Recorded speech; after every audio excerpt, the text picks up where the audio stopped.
Praise the lord. ఈరోజు దేవుని వాగ్దానం యెహోషువ గ్రంథము 1వ అధ్యాయం 3వ వచనం. మీరు అడుగుపెట్టు ప్రతి స్థలమును మీకు ఇచ్చుచున్నాను. దేవునికి స్తోత్రం కలుగును గాక. దేవుడు వాక్యము వాగ్దానము ద్వారా దేవుడు మనతో మాట్లాడుతున్నాడు. ప్రియ సహోదరుడా, సహోదరి, నీ జీవితంలో ఏ ఆశీర్వాదము లేక ఒకవేళ నువ్వు సేవ చేస్తున్నావేమో, నీ సేవలో అభివృద్ధిని, ఆశీర్వాదాన్ని ఒకవేళ నువ్వు కనిపించకపోతే ఈరోజే దేవుడు అంటున్నాడు, నువ్వు అడుగుపెట్టే ప్రతి స్థలమును దేవుడు నీకు ఇవ్వబోతున్నాడు. నమ్మినట్లయితే ఆమేన్ కామెంట్ చేయి. దేవునికి స్తోత్రం కలుగును గాక. హల్లెలూయా. కనుక ఈ సమయంలో నీ జీవితంలో దేవుడు అద్భుతము జరిగించబోతున్నాడు. మరి అందుకే యెహోషువతో అంటున్నాడు, మోషేకు తోడే ఉన్నట్లుగా, మోషేతో చెప్పినట్లుగా నేను మీరు అడుగు పెట్టే ప్రతి స్థలమును మీకు ఇవ్వబోతున్నాను అన్నాడు. దేవునికి స్తోత్రం.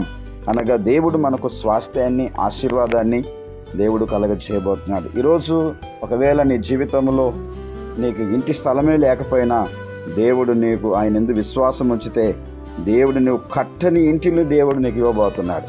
నాటిని తోటలు నీకు దయచేయబోతున్నాడు. దేవునికి స్తోత్రం. అలాగే ఉద్యోగం లేదా, విశ్వాసంతో దేవుని అడుగు, నీకు జాబ్ ఇవ్వబోతున్నాడు. వ్యాపారంలో అభివృద్ధి లేదా, దేవుని అడుగు, వ్యాపారంలో అభివృద్ధిని కలగ చేయబోతున్నాడు. అలాగే పిల్లల చదువును దేవుడు ఆశీర్వదించాలని కోరుకుంటున్నావా, దేవుడు చేయబోతున్నాడు. కనుక ఈ ఉదయకాలపు సమయంలో నువ్వు అడుగు పెట్టే ప్రతి స్థలములో దేవుడు నిన్ను ఆశీర్వదించును గాక.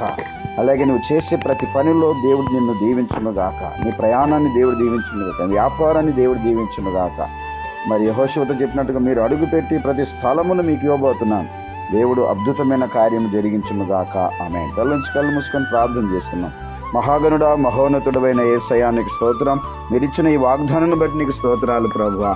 అయ్యా, యెహోషువతో మీరు మాట్లాడుతున్నారయ్యా. మోషేకు నేను చెప్పినట్లుగా మీరు అడుగుపెట్టు ప్రతి స్థలమును మీకు ఇచ్చుచున్నాను అంటున్నావు. అవును తండ్రి, మీరు ఇచ్చే దేవుడిపై ఉన్నావు ప్రభువా. నీకు స్తోత్రం.